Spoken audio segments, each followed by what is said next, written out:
Hello, LP Brown artists. This week we get to learn about a very famous artist from Mexico. Her name is Frida Kahlo.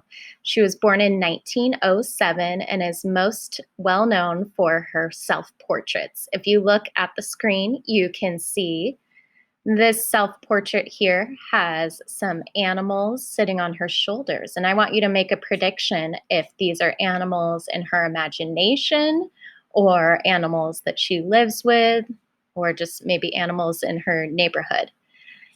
In the middle, you can see a photograph of her. She's known for her distinct eyebrows, her defined eyebrows. And then another self-portrait with birds sitting on her shoulders and holding a bird. So again, make that prediction. Where did these animals come from and why are they in so many of her self-portraits? She lived a very interesting life. She went through about 35 surgeries due to an illness and an accident. So today I'm going to start by reading a book about her life, and then we'll move on to our art project.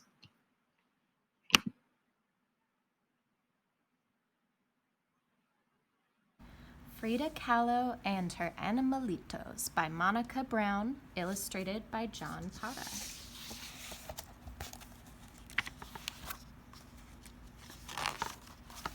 This is a story of a little girl named Frida who grew up to be one of the most famous painters of all time. Frida was special. This is also the story of two monkeys, a parrot, three dogs, two turkeys, an eagle, a black cat, and a fawn. They were Frida's pets, and they were special too. Frida had a parrot named Bonito. Like her parrot, Frida was colorful. She liked to wear bold shades that celebrated indigenous Mexico in her own heritage. She lived in a house the color of a parrot's bright blue feather, La Casa Azul, where she grew up with her mom, dad, and sisters. Frida had a pet fawn named Granizo. Like her fawn, Frida had watchful, beautiful eyes. When Frida closed her eyes, she remembered her life as a little girl. Frida was always with her father, a photographer who taught her to look at the world through curious eyes. Frida and her father would walk to the park to collect bugs to look at under a microscope. Frida's father also taught her how to paint finishing touches on his photographs. Frida loved the small brushes and beautiful colors. Frida had a cat with black, shiny fur, the same color as her long, dark hair. Like a cat, Frida was playful. But as a child, Frida couldn't always play. When Frida was six, she got very sick. That was hard to say. She was in bed for a long time, but little Frida didn't get sad or bored. Instead, she used her breath to make mist on her window, and she drew a door with her finger. Frida used her big imagination and curious eyes to walk out the door with a magic friend, a little girl who danced and played like a kitten. Frida was independent like a cat. Frida's sickness left one of her legs different from the other, and children made fun of her.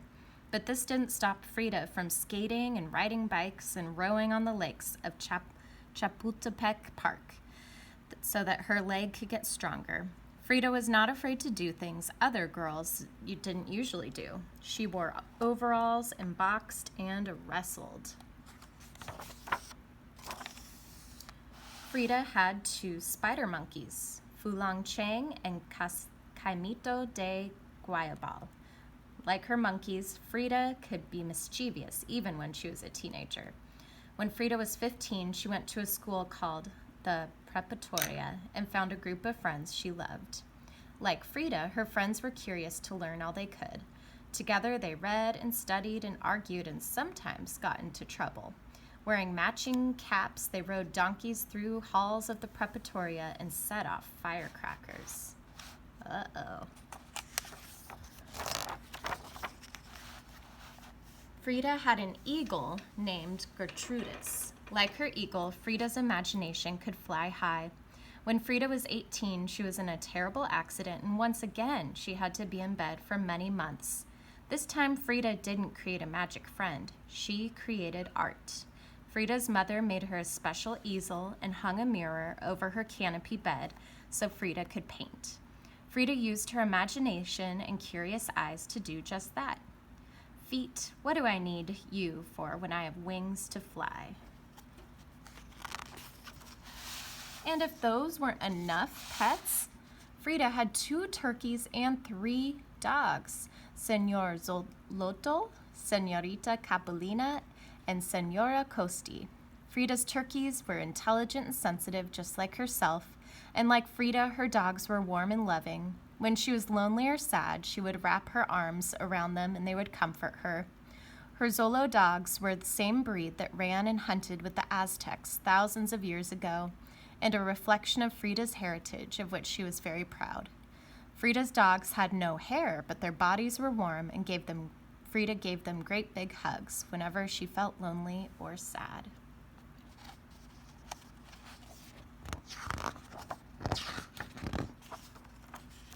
Frida's animalitos were spirited and entertaining, just like Frida. When her 2 spider monkeys were being good, Frida would hold them like babies. When they were being mischievous, they would steal socks and fruit and leap through windows so no one could catch them. Her parrot, named Bonito, liked to snuggle under the covers while Frida took naps and would do tricks at the dinner table for pats of butter. Frida's animalitos played all day in the courtyard at La Casa Azul, the bright blue house on Londres Street. Her husband, Diego Rivera, even made the animals a pyramid to climb on so that her pets could roam freely.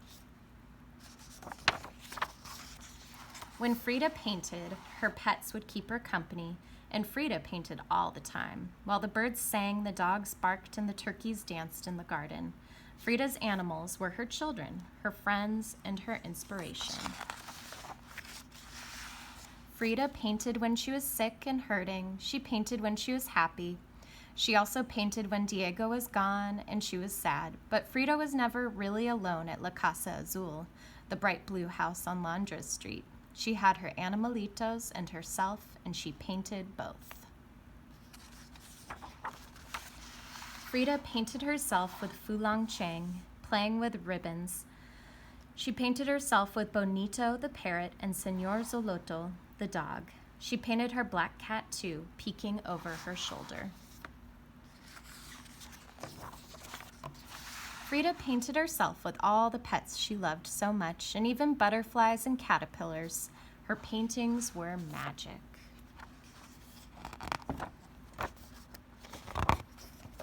And today, if you visit La Casa Azul in Coyoacan, I think I said that right, Coyoacan, just outside of Mexico City, you might hear the sound of a bird or see a black cat jump from the pyramid that sits in the courtyard of the bright blue house on Londres Street, where Frida and her animalitos lived so many years ago.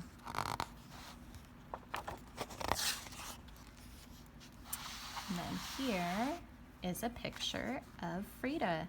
This is Frida with her monkey outside of her home on Londres Street.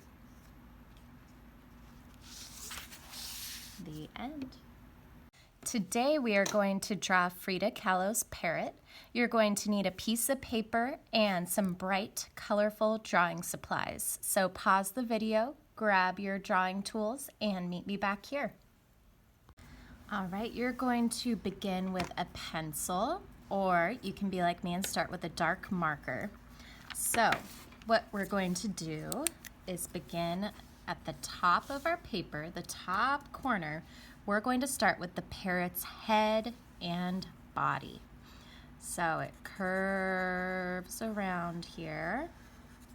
There's its little head. Its back goes kind of straight to a point. Its chest and stomach curves and connects to the back tail. Now our bird is going to be standing on a branch, or you could have it be standing on someone's shoulder, like Frida's shoulder. So here's my branch coming across.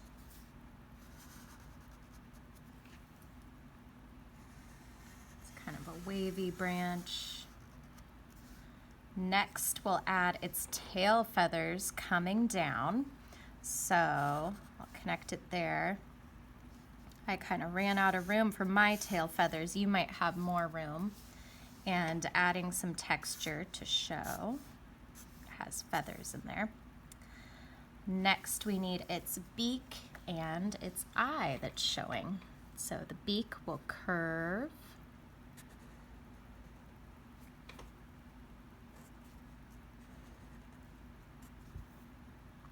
There's the beak. Next, the eye. You'll start with the big kind of semicircle there. And then another circle. And yet another circle. In the middle one, you'll color in, leave a little bit of white there for the shine, for the highlight. Nice, it's looking more and more like a bird, but it's missing something important. It needs wings. So we'll draw its wing here, curving around.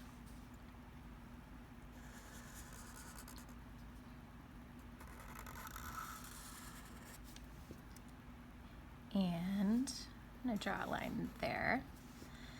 Next, to show some texture, draw wavy lines to show the wing, the feathers. And then down here, some straight lines to show the feathers as well. Now that you have the main part of the bird, you can start by adding some color or leaves here. I'm going to add leaves. In the background, you could draw a blue house because we know that Frida lived in a blue house.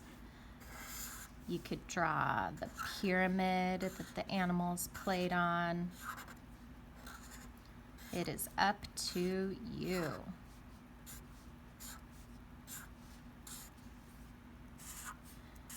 Now, Frida loved having bright colors in her pictures, and parrots are obviously very bright. So you get to have fun with the colors and add lots and lots of color to your pictures. You could add some flowers on the border. There were typically flowers in Frida's pictures. I think I'll do a flower border at the top for fun.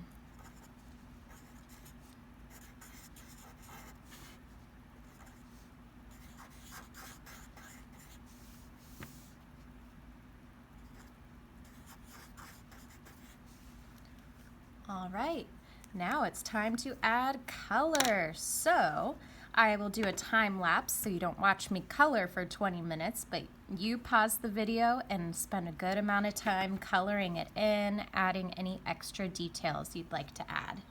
Here is my finished product. My time lapse video for some reason was not able to be moved onto my computer.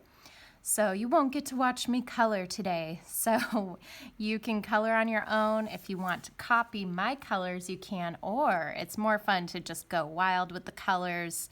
You could do a rainbow parrot. You could look up parrots online and see what their real colors look like, whatever you would like to do. So if you get a chance, I would love to see your parrots, and you can take a picture and send it to me on Schoology or school email. I look forward to seeing you next week. Have a great week.